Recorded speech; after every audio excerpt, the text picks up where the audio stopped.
So dark, it's dark, the darkness. Only the dead may cross. Only the dead may cross Only into the hell. dead may cross.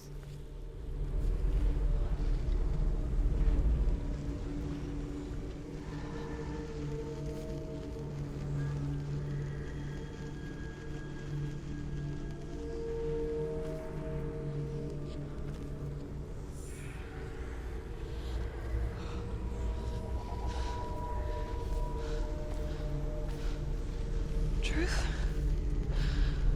Anyone? There is no one here but me.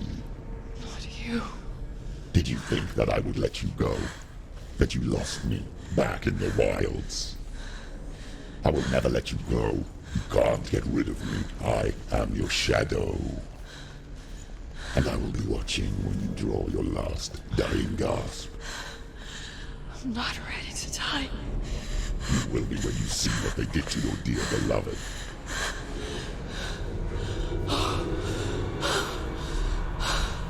Damien!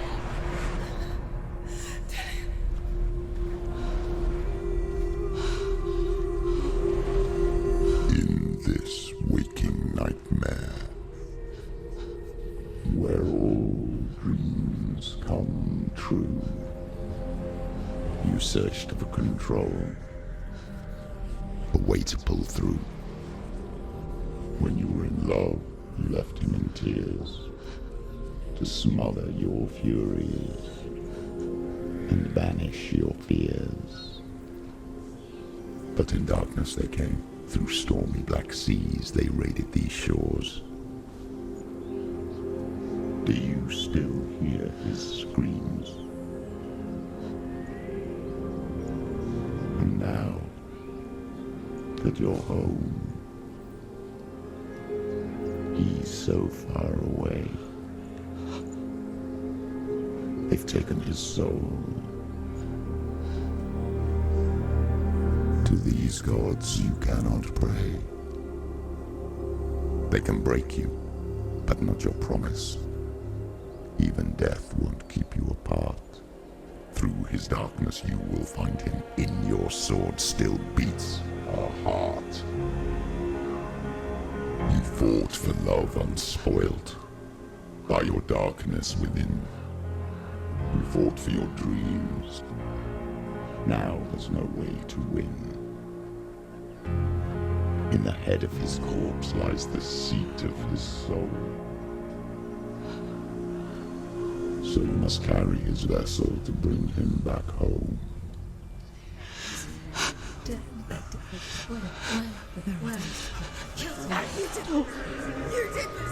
No!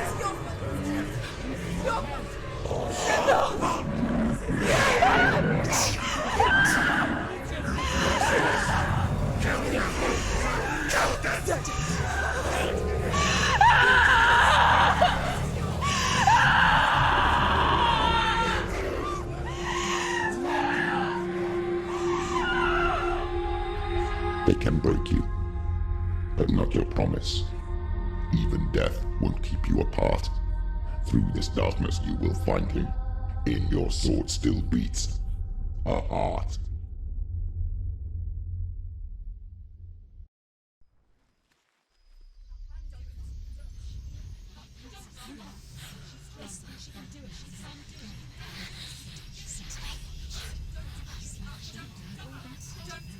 The darkness touched you. Everyone could see it in the hollows of your eyes. A gaze averted from life. You ran from it but brought it nearer. Led it to him. An endless suffering, worse than death. And you wanted to surrender, abandon and to find peace with the gods. No.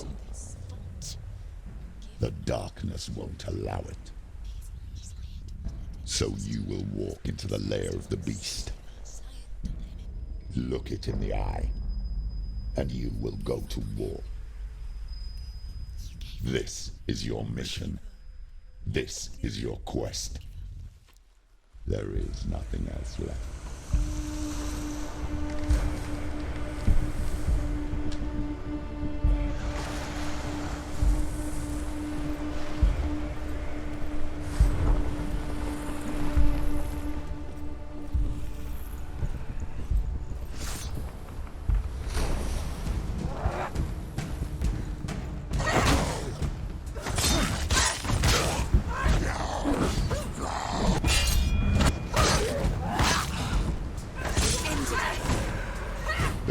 made you a warrior for a reason. It's your calling.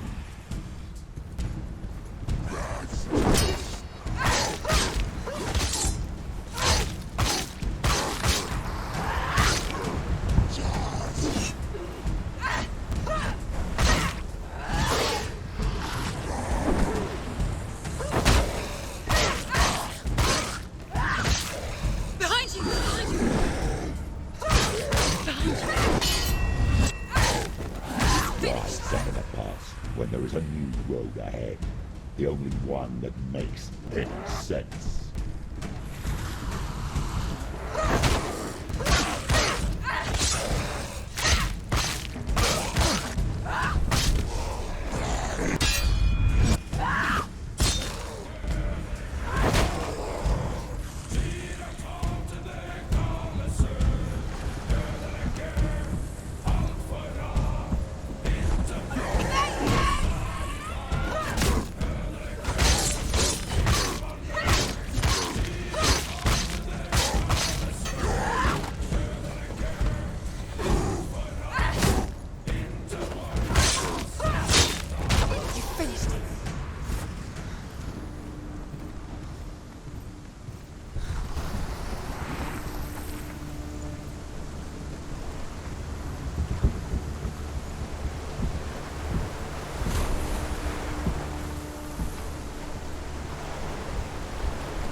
Every gate you open into darkness brings another change.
however you come to the gold-covered bridge that leads to hell, you may find it guarded by a giantess.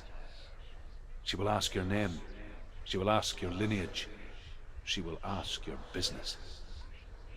The Northmen tell of the warrior woman Brynhild, who leapt into fire and rode to hell to join her slain love Sigurd, and is challenged by the giantess.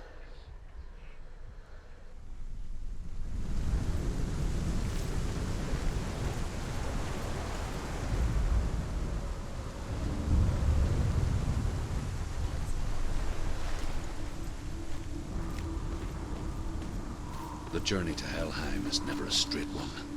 Each must find their own path. Align yourself to its secrets, and you will find yours.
Oh, Senua. Your father does not hate me. He just fears the souls in the underworld. He cannot see that they are already afraid. But I am their healer, and I must answer their cries for help, even if it displeases him.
Hela possesses large dwelling places in Helheim.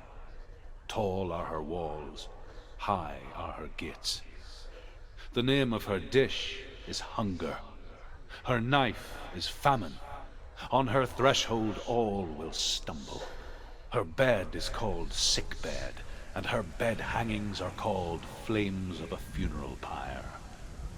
They say she is easy to recognize, half black and half the color of flesh, and her face menacing and grim.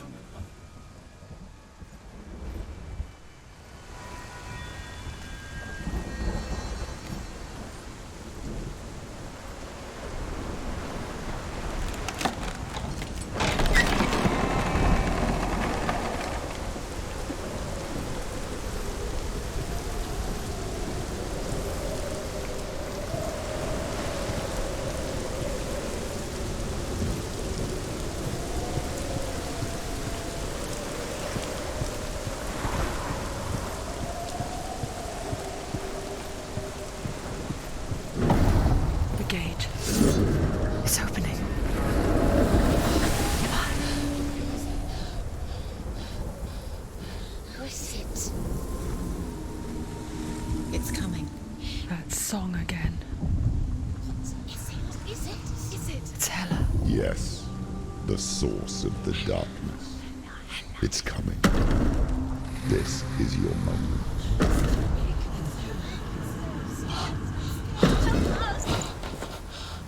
I'm sorry.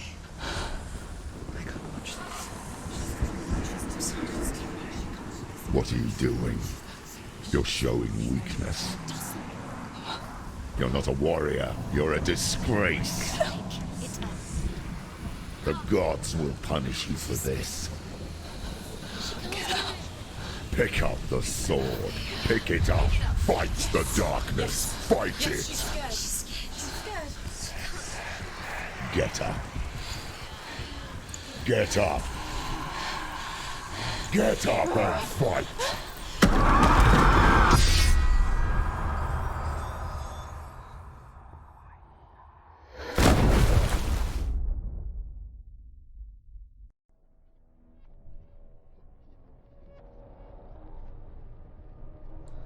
Stormy seas and lost souls. She's dreamt of this before. They say dreams are visions of our memories, thoughts and fears, as seen by our inner eye. But what if each one of us is always dreaming, even when awake, and we only see what our inner eye creates for us? Is this what hell is? A world shaped by Senua's nightmares. Maybe that's why people feared seeing the world through her eyes. Because if you believe that Senua's reality is twisted, you must accept that yours might be too. You failed the gods. You're pathetic. Rotten. Cursed. What were you thinking? Did you really think you could win? How stupid can you be? So stupid. Everyone hates her. She's cursed. The shadow hates. Look at you. A warrior. Worthless. Weak. Pathetic. Go on. Feel sorry for yourself, because there's no one left to do that for you. Everywhere. You failed. What's that? Take it. If you're too much of a coward to fight, then end the suffering. Broken and lost. Just like your sword. Come on. There.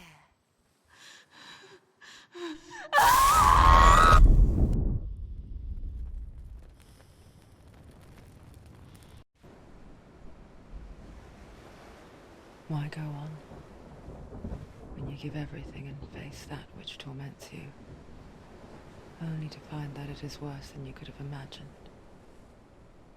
Why go on? Is it really so weak to ask this? Or are we just so afraid of the honest answer that we do not dare pose the question? Sometimes the answer lies in a memory, a feeling, a song.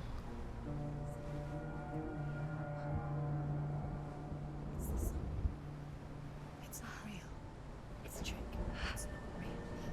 It is real. Listen to it. Don't give up. Daddy. It's Not like this. It's not real. It is real. It's a trick. Don't trust it. Maybe you're already dead. Who are you? Do you still believe in me, Senua? No, it's not. It's a trick. She knows it's him. It's a trick. He's already dead. He can't be here. It's impossible.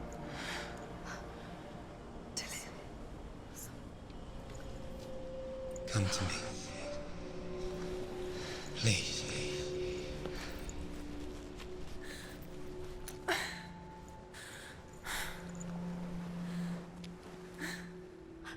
light. Go towards the light. It's him. There he is. It can't be him. It's just a trick. It's in your mind. Yes, no, he's here. It's in your mind. It's real. What's happening? Go towards it.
There it is. You're imagining this. It's dead. He's gone. You were too slow. How could you? Keep going. How could you? Keep going. Ignore the pain. I told you it was to trick you. I told you. Where are you going? See, there's nothing to follow. Come on.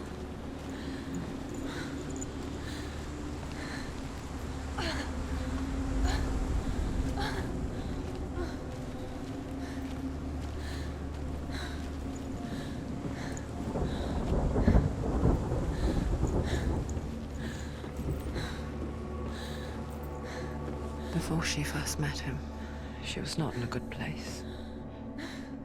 Just a teenager, but not like the others. Barely functioning, she rarely left the house. Her father, Zimbel, made sure of that. You can do it. Only occasionally did she venture out on her own, collecting firewood and herbs. Errands out in the Orkney Plains. That was her world. Like this one. Barren and lonely. Do it. Come on. You're getting stuck. You're getting stuck.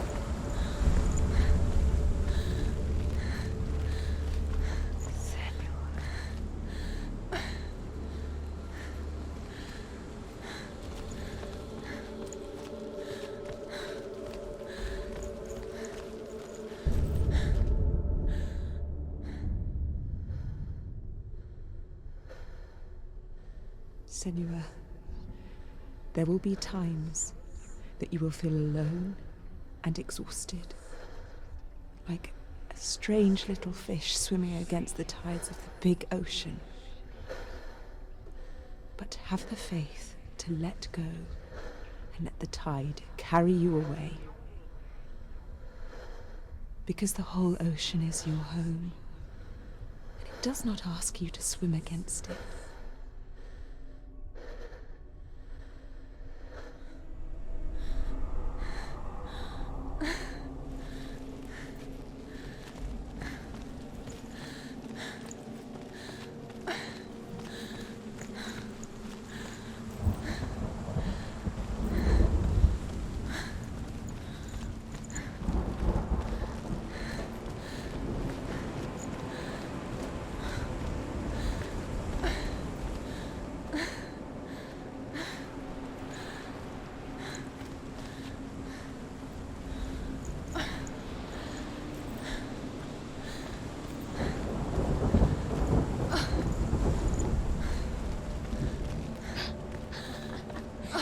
Already disappeared. Nothing lives here, not even you. It's in your mind. You think you can see it, but it's in your mind.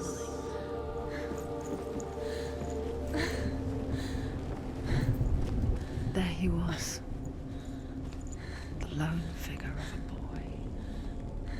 Swordplay under the shade of a tree. She remembers the first time she saw him. Her young eyes, he moved as if dancing, and the world danced with him. The gloom lifted, and for the first time in years she felt a ray of hope. Where is he? He's there. Where is he? He's there, under the tree. You can see him. There he is. Come on, you have to keep. Dillian goes waiting.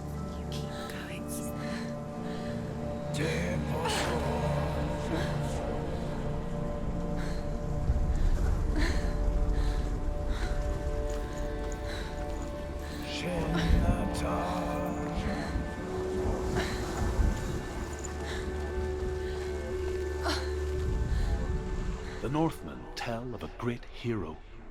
His name is Sigmund. His father's hall was built around a great tree, and one day Odin comes and thrusts a sword into the tree, a gift to whomever can release it. Many try, but the sword only comes out at Sigmund's touch.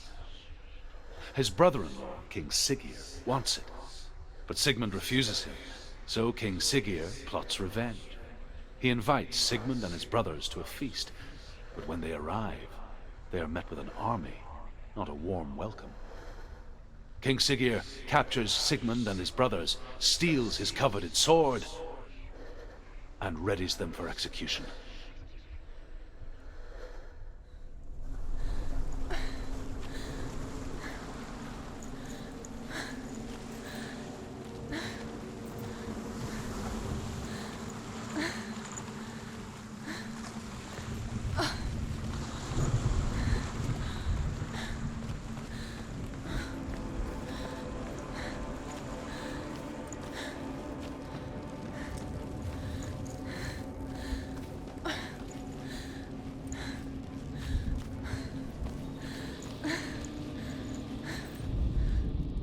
Death for Sigmund and his brothers seems certain.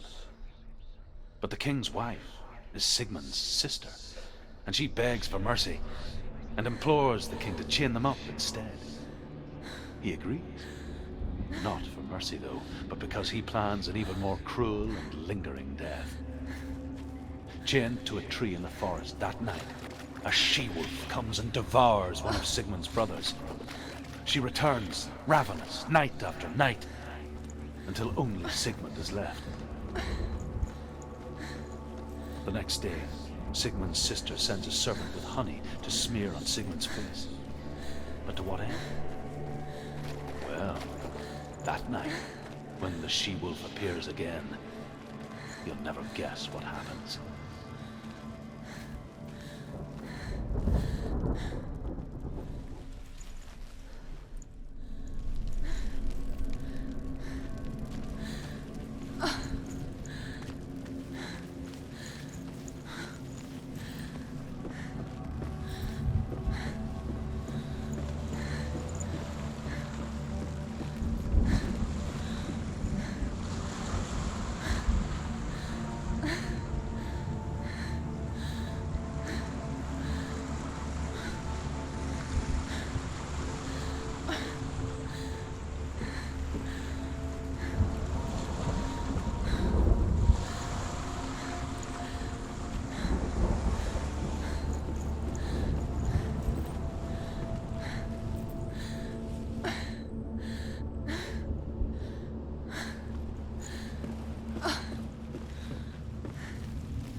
As the she-wolf licks the sweet honey from Sigmund's face, he bites the wolf's tongue. The she-wolf pulls away, but Sigmund holds on. The chains break, and he is free. After his escape, Sigmund lives like us, hidden in the forest. His enemy, King Siggeir, believing him dead, as his sister plots revenge. And for vengeance to succeed, even the great Sigmund needs help. So she sends her sons to him. But their blood is weak and corrupted, and they're put to death by Sigmund. So his sister hatches a new plan, one that is cold of heart and pure.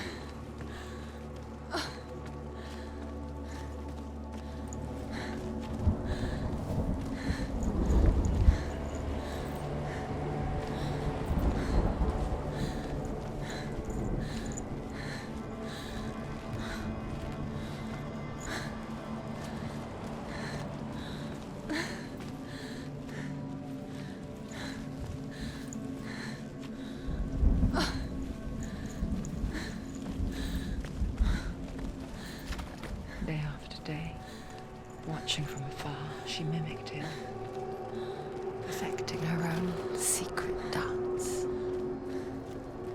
wishing those fleeting moments of light would stretch out to last forever. Sigmund's sister trades shapes with a sorceress, and in disguise, she lies with her own brother. She gives birth to a son named Sinfjotli. After a time, she sends him to the forest to Sigmund.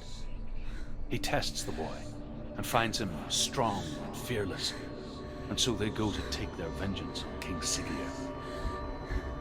But luck is not on their side. They're captured, and Siggeir has them buried alive.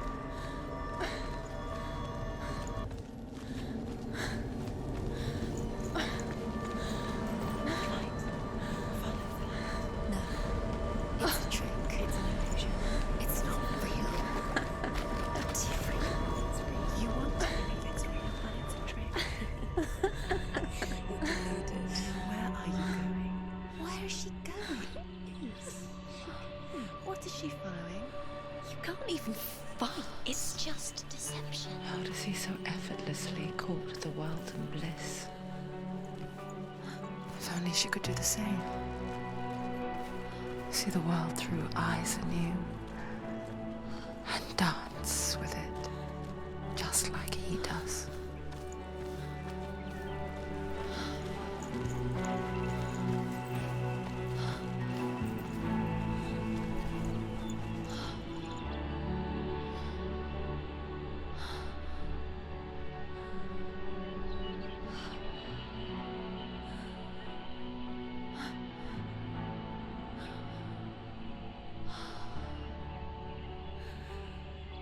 What's your name? Senua. I haven't seen you before. I don't leave home much. Oh, Zenua's daughter. I have to go. Wait. Who taught you to fight like that? No one. No one? Well, I watched you, and You learnt all of that from watching me? You should become a warrior, you know. me? I'm Dillian. I'm here for the warrior trials. Just come and watch. And bring your sword. You can't put it into words. That moment when you look into the eyes of the one who's supposed to reassure you, make you feel safe. It only takes an instant. Fear swallows you before you have a chance to make sense of it. And darkness becomes a part of who you are. You killed him. But her world changed the day the Northmen took him from her. Senua knows that there's no going back to how things were. That there's nothing to go back to at all. Stay still, stay quiet, hide, don't tell her. Their gods can see into your mind. They will use this power to destroy you. They won't stop me. I can still feel him. Whatever's left of him, they will never let him go. I'm not gonna let him rot here. You're the one rotting here. Leave me alone. You will die here. No. And all your suffering will have been for nothing. Shut up!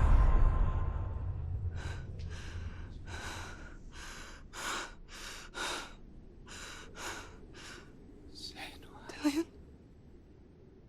Is that you?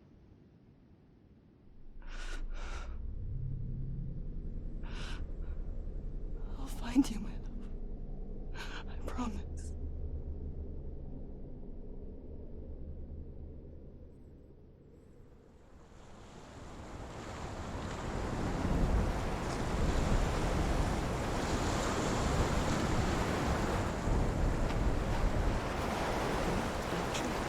Can you see him? You want to believe it. Is he real? Is he there? You're alone in these mountains. Is that Dillian? Nothing lives here. You won't survive. You met him by the tree. She met him by the tree. Maybe it's a sign, the tree. What's he trying to tell you? He's waiting for you by the tree.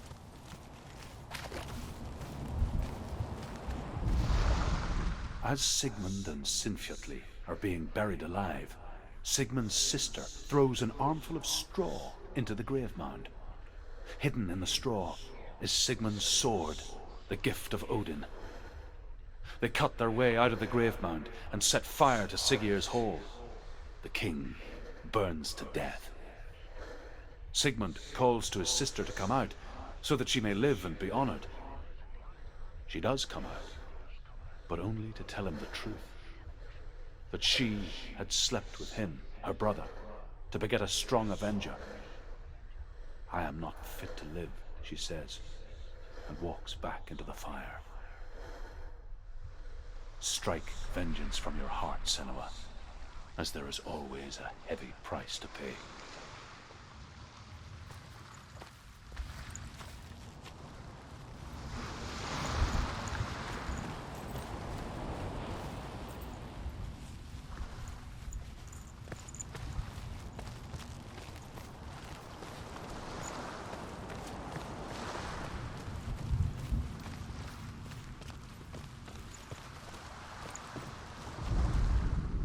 And here is the end of Sigmund's story. He was a fierce and great warrior who fought many battles. But one day, an old man came onto the battlefield. Although shadowed by a hood, Sigmund saw that he only had one eye. The man raised his spear, and Sigmund struck at it with his sword, but the sword shattered into pieces. Sigmund then knew that this was Odin, and thus that victory could not be his. He bowed his head and accepted his end. Dying, he tells his wife that she is with child and that her son will one day make a great weapon out of the fragments of his sword. The sword named Gram.